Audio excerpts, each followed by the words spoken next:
So in today's War Thunder video, we're going to be looking at the roadmap changes for APHE shells. So there's going to be a double-sided coin to this type of thing. You're going to have one side which is going to be for this, and you're also going to have one side which is against this. Honestly, I don't think there's a wrong side to this because there's benefits for both sides whenever it comes to that, but also at the same time, if you want to know which side that I'm on, I'm currently against it. Just because I like the way War Thunder is currently right now. I like that you're able to go for weak spots. I like that you're having reliability whenever it comes to shooting tanks in the side. I do not like it whenever War Thunder's time to kill goes up, which basically just means that the time to kill for tanks will go up because APHE shells will be nerfed. So if you want to know what they're doing, is that they're doing a couple of changes within this. But let's use this for example. Let's say that you have a wall. This is let's just say this is the front of a tiger. You have your round which hits right there, and then it goes through the other side right there, and it goes through. Now in War Thunder's sake, the way the APHE round works is that it goes in, let's just say the fuse sensitivity is 14 millimeters, so this is 14, and then right here it explodes and just makes a big ball and circle, and it goes how far it wants to, right? So that's how that works as it currently right now. The way that this change is kind of wanting to go with it is that you're going to have dead zones whenever it comes to this. So let's just say that you pin, it goes through, and then you're going to have a cone, basically is the best way to put it. So let's just say there's a dude down here. His name is Mark, and he is a driver within a tiger. Just because of the cone right there, he's alive. If it was a regular shell and it blew up right here, it would maybe even kill him right there because of the spalling, and then also fragmentation. So that's basically what's happening right now whenever it comes to that. The next change that they're actually going to do is this one. First off, we'd like to tell you about a change that's considered necessary will be implemented into the game without any vote. Bit concerning, but you know, it is what it is. Basically what they're talking about here is that they give this chart, and I don't like this chart. I wish that they would do something else, because if you look at this, here's what they say: fragments of the 75mm M61 shell after it explodes. Note how intact the warhead is. Most people are going to think, I'll even mark it right here so people will know, this thing right here for most people would be what they consider the warhead. Do you know what that is? That's a cap. That's not a warhead. Gaijin, please, whenever you tell people something like this, to give them more information than just a screen, because look at this. This is M61. This is a cutaway view of M61. You have the fuse, you have the explosive filler, you have the body, you have the penetrator cap, and then also you have the ballistic cap. Why? I hate this so much, because why are they? I understand this is like a government thing that they got from World War II, and it's like a thing, but tell people this is not the warhead, because that's not it. These fragments right here are the warhead. So that's the thing that they really want to talk about within this. But the new system that we're having no opinion about and no thought about is going to be like this. So once again, let's just say that you have a tiger. There's his front. You pin, you go through it, and then you have your little cone of shrapnel, right? So your cone of shrapnel over in this area and then over in this area will be a little bit weaker, while you have a penetrator that goes directly through. So for example, let's just go down to the actual bottom right here where I actually gave an example. Your round itself will act more as like an AP shell, which means that you'll be able to go through different objects throughout a tank. So if we go look at this one right here, which is using the ASU-57 for some reason, you see how in this shot they actually destroyed the engine and then also the driver and I think the gunner. If we go over here, it's completely different, right? Your shell goes into the tank, it exploded, but it doesn't go any further than it does as of right there. So as you can see, there's a difference. Another thing that they're going to be changing is that they're going to enhance the secondary fragments of APHE shells to the level of solid AP shells. So that means that the fragments that are generated from actually just penetrating the tank, which for most of the time for AP shells is how they get most of their damage, this will also apply to the new and improved APHE shells, which means that you should do a lot more damage from the penetration of it, but then at the same time you're losing damage, or you're losing post pin of your actual APHE shell. And then also the high explosive damage of the APHE shell will remain. So this means high caliber APHE shells like the ISU-152 or the 122s for the Russians should still do a decent amount of damage because they can't overpressure stuff. But that is basically just how it is whenever it comes to these cannons. So here's the thing that they wanted us to vote on, and this is the thing that I talked about at the beginning of this video, which is the cone of damage that the APHE shells will do. So as you can see right here, here's a little bit of a diagram that they gave for it, but here's how it currently works within War Thunder. As you can see, it's literally a circle, and it explodes, and it just goes boom. This is the BR412D shell, which is the 100mm on the T-54, T-55s, and then this is the same shell, but with the new system. So let's just say that you have your gunner, or no, let's just say you have your driver, and then you have your gunner right there. Both of those dots will be dead because they're in the cone of spear whenever it comes to the actual APHE round. Also, let's just say that goes through and you have like an MG gunner right there and an MG gunner right there. I know this is not really like a real example, but those guys are dead too. But like, let's just say right here was your commander. Your commander survives that shot just because the fragments didn't go towards him. And as you can see, the further away you get, so even if your commander was like way over here, or let's put that new dot, he would actually survive as well just because the fragments don't reach out that far. But anything in the center line, like let's just say that you have a crew which is 3 long, all 3 of those guys are probably going to be dead. So that's basically the change whenever it comes to this. But within this old system, pretty much anyone that you put around here would have some sort of damage done to them. Like, that's the difference between the new system and then the old system that we currently have. So basically, the easiest way to put it is this left one over here, more reliable, going to be more unforgiving if you get a penetrating hit on a tank. This one's going to be more unreliable, and then also once you get a penetrating hit on a tank, you might have to put 2 or 3 shells into it, which means that you will have to actually put your attention to the same tank, even though in the old system they would just be dead. So that's pretty much what you want to like put in this. Like, do you want something that's more reliable or less reliable, but a little bit more historical whenever it comes to the actual cannons themselves? So now we're finally on to the last part of this video before we go into the armor testing, just so we have some recordings of what the old penetration was like before this change just come to testing. The big portion of this APHE change is going to affect weak spots whenever it comes to tanks. For example, as we can see right here, with the new weak spot change to Tiger's Cupola, which is one of the weak spots, like for example the Shermans have to go for, or even the Jumbo 75, your Cupola is the most reliable shot you can get on Tigers. With this new system, it will only kill the commander, which just means whenever you see a Tiger, you shoot the gun. You just track it and barrel torture it to death. I don't think that's particularly fun whenever it comes to War Thunder, whenever you could have just made a Cupola shot and actually destroyed people within the tank. That's, to me at least, the biggest Achilles heel of this whole system of why I don't support it, is because it's making weak spots, which are something that's a skill gap for most people, which people don't know about, even less worth it to even learn. Like, what's the meta now? Just take a big tank, have a repair crew that can get your gun back whenever you get barrel shot, and just try to just use your armor. I don't like this at all whenever it comes to War Thunder.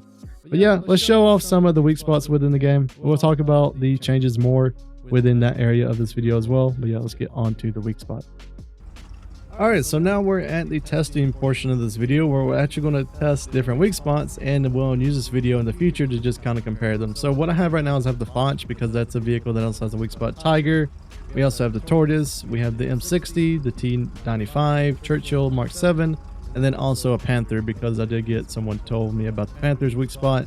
Well, not really weak spot, but where you normally shoot a Panther, maybe it will be a little bit different. But the cool thing about this is that this is a Sherman, or well, it's a Jumbo 75, right? This 75 can kill each one of these tanks from the front with basically no issue, just because you know where your weak spots are. For example, with the Foch, you just shoot there, and it's an easy one tap pretty much every single time whenever it comes to the Foch. The Tiger is kind of a little bit different. For example, you can just shoot there and it'll go, but if we angle him a little bit more, which will take me just a little second to do, but the most of the time if he's angled and you're in the short 75 Jumbo, for example, you'll just shoot there, and look at that, you got the commander, gunner, and loader, which gives you an opportunity to get to another angle. I believe like right there, yeah, we should start actually bouncing him, but like let's just say he's at a perfect angle. I'm not really going to try to get him at a perfect angle, but right there is not the shot you make anymore. You shoot him down there. But for most things like a Sherman 75, you can't pin right there, so you'd have to go for that spot right there pretty much like every time. Now another one here is the Tortoise, and the Tortoise is very, very monotonous for having a very glaring weak spot on it, which is the MG port up there. And pretty much you shoot there, which that's a little bit bad. Like that's pretty much what will happen with the new system. You basically do no damage, but you just shoot right there, you destroy like half of the crew with just one shot from a M62, and that's basically it. But yeah, you can even shoot like right there where there's less armor and do even more damage whenever it comes to the Tortoise. I think like right here should basically just be a one shot every time. Same thing with the M60s. The M60s is another vehicle which also, while it doesn't see a ton of APHE, will still get hit in the cupola and just basically die. This is another vehicle right here, the T95, that it's pretty much impenetrable for pretty much every APHE in the game, except for you get into the IS-7 and then also the other mega rounds whenever it comes to APHE. But even a little 76 like this can kill the T95 by just doing that, which to me at least is a little bit crazy. So now we're on to the Churchill here. And yes, I know this is 76. You could just go through the front of the Churchill right in this range. But the thing about it is, for the Churchill, this is a weak spot that most Russian tanks have to use just because they can't pin them from the front whenever it comes to Mark 7, and we have enough pin for this, which means I can go through the top of the Churchill and actually go through it. So if you have enough angle pin, you can just shoot a spot and pin it basically every time. That's another weak spot that's probably going to be hurt whenever it comes to this new APHE change. And then also you have the Panther. Someone did note about this, is about the Panther, is that, well, yes, you could shoot right there and you could kill something, right? But the most of the time, whenever you see a Panther, you shoot for these little wings right here. So like right here, for example, you shoot it and you try to get a post pin on it. That's a big common spot for it, and it's even right now not a reliable spot to actually shoot because, for one, it doesn't do a ton of post pin damage. But yeah, as you can see, if you move up a little bit more, you get a little bit more damage when it comes to that. We also have the cupola for the Panthers. This is also a weak spot you can shoot for, especially on the Gs.